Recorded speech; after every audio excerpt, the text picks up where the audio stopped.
dahil inisita natin po yung panganay nila na Haj na si Haj Muli po.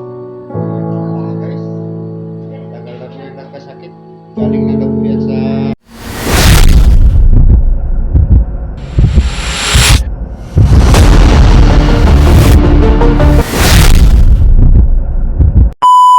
A few moments later. hello po mga guys. Good afternoon po sa lahat. On the way po tayo patungong Tulungatong Sonto po, doon sa mismong bahay ni na Sis Aida Janihim, na para i-visit natin yung kuya nila na Haj na nagkasakit po matagal na. Sa katunayan po, nanggaling pa yan ng piyakan dahil doon po nila pinagamot mga guys. Kaya dinala na po nila dito, ipina-check up doon sa may hospital ng Labuan po kanina.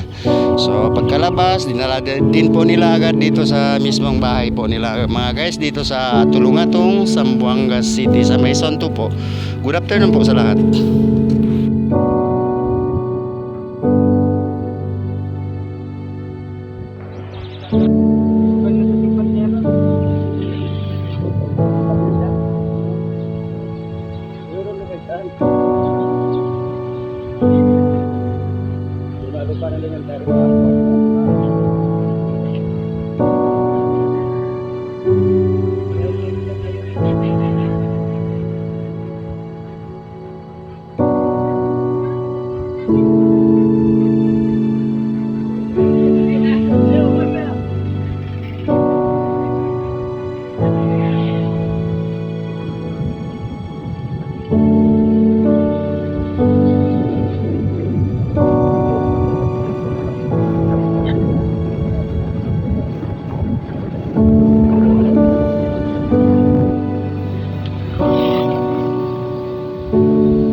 Mga loads,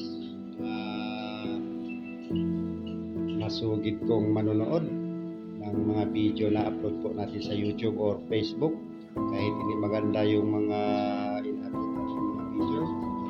Patunayan po mga guys, andito po ngayon tayo sa may Tulungatong Sonto, Zamboanga City, dito mismo sa bahay ni Sis Aida Janihim, dahil inisita natin po yung panganay nila na Haj na si Haj Muli po. Ayan po mga guys, tagal na po yung nagkasakit, galing na daw po yan sa piyakan na pinagamot doon. Kaya lang hindi pa masyadong magaling mga guys. Ayan, ito po yung bahay ni Sis Aida sa may Tulungatong.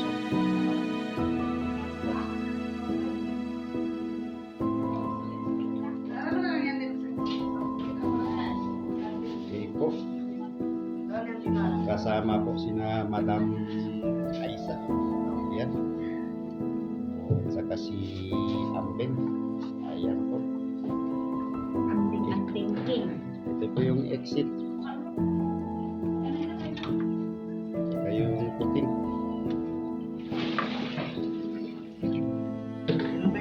Okay. Bahay po. Kaya lang hindi pa natapos po. Kasi talagang kailangan man ng budget dito. Ayan, sisitay lang. Larihin.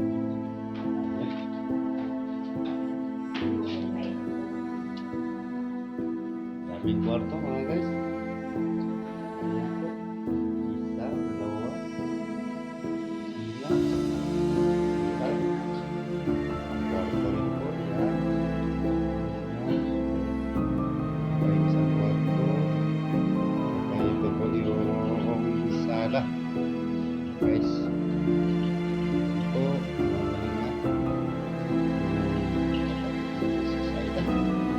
May sakit. Galing iyakan. Pero parang gumagaling-galing na rin po mga guys. Ito siya. Ayan. Nalangin lang po tayo na pagtuloy-tuloy yung paggaling ng kapatid. Lahat. Ayan po mga guys. Okay, kasama rin po natin na si Jamil. Ayan, kagagaling din ng hospital lang po guys. Mga guys, mga 1 week pa lang po. Na ano po yan, na UTI at saka dengue po. Yan po si Jamil. Ayan. Na-confine din po yan ng hospital ng 5 araw mga guys sa Labuan. Ayan.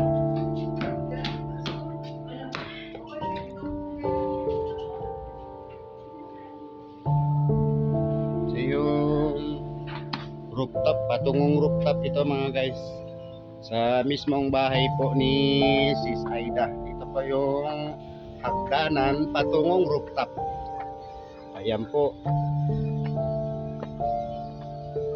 May kalakihan din itong bahay nila mga guys pag matapos po ito. Saka medyo okay rin po. May rooftop na tambayan. Ayan po. Nasa rooftop po ito mga guys. Ang hindi pa natapos. Laki kasi ang budget dito na kailangan mga guys. Na kailangan dito mga milyon pa gagastusin bago matapos. Yan pang ibaba. Yan. May kangkungan.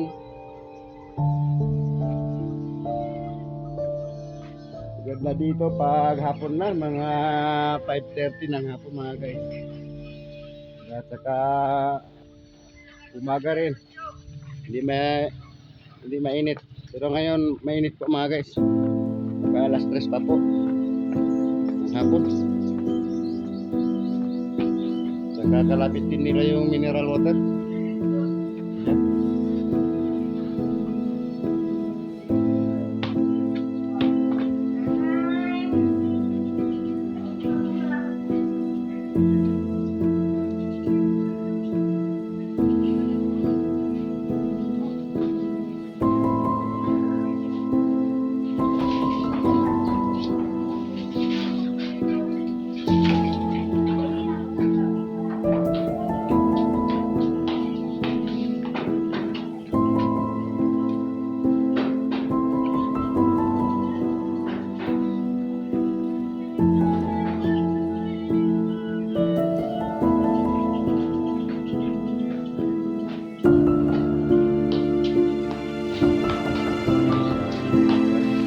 Yan po ang panganay nila Sis Aida po mga loads mga guys.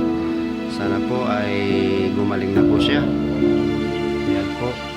Kawawa po. May pamilya din po yan. Maraming mga anak po. Maliliit pa yung iba. Okay po mga guys. Salamat sa panonood. Bye bye.